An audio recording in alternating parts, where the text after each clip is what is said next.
Poolisiin adii Minneapolis keessatti morma obboleessa isaarra dhaabbachuun boodarras lubbuun isaa ba'e obboleessi George Floyd bakka obboleessa isaarratti kun raawwatametti sirna yaadannoo qophaa'e irratti argamuudhaan erga du'uu isaatii nagaan boora'uun babal'ataa adeeme ilaalchisuun tasgabbiif nageenya akka bu'u waamicha dabarseera.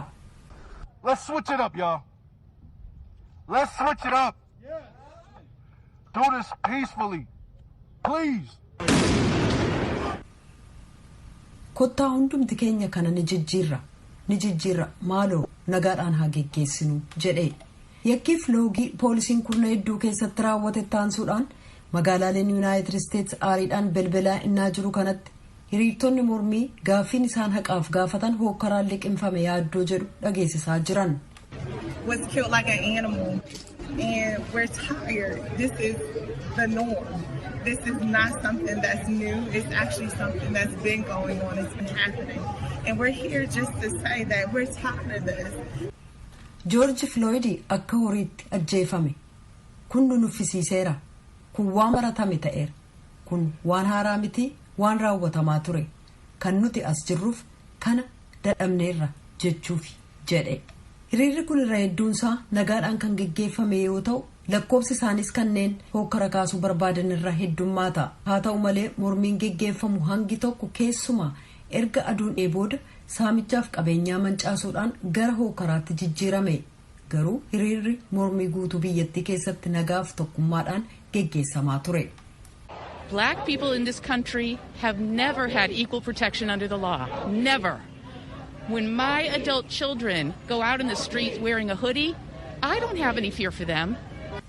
Uummata gurraachaa biyya kana keessatti seeraan takkaa eegumsa qixxee ta'e argateen beeku.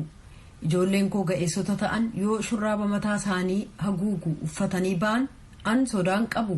Haati as jirtu garuu ijoollee seef yaaddofti. Yoo ijoollee gurraachaa ta'an keessumaa dhiironni gurraacha ta'an kun sirrii miti. Kan haqaas miti jedhan. Hookkara kaasuu mannaa hiriirtonni mormii hedduun malattiin loogiin sanyiin kun dhabamu mala dhahaa jiran.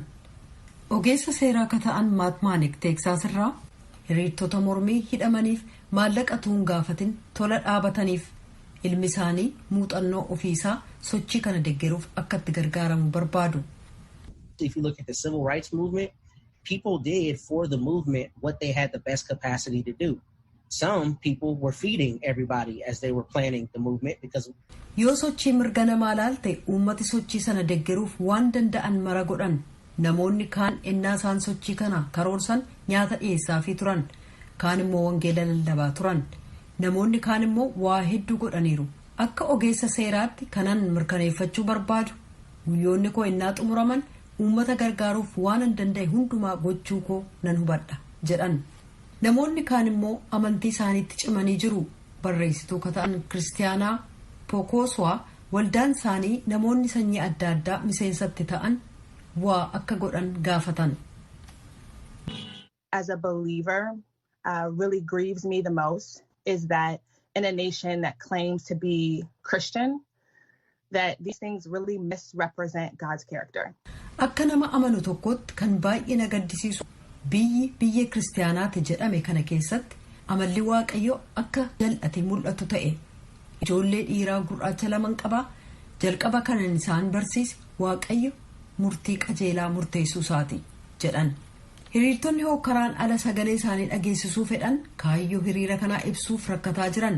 Baay'een akka jedhanitti hacuuccaaf aarii kurna hedduuf turetu sochii seenaa Ameerikaa keessatti gara hookkaraatti geessame kana akka inni uumamu taasise jedhan.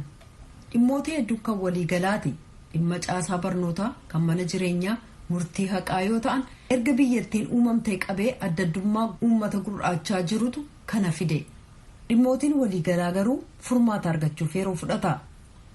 Gama biraan qeeqxoonni akka jedhanitti Pireezidaanti Tiraamp ennaa isaan miilaan deemanii gara waldaa kiristaanaa dhaqan humnootiin nagaa eegsisan hiriirtota mormii bittimsuun isaanii hawaasa haqa barbaadu akkasumas araara buusuuf faayidaa tokkoyyuu hin qabu.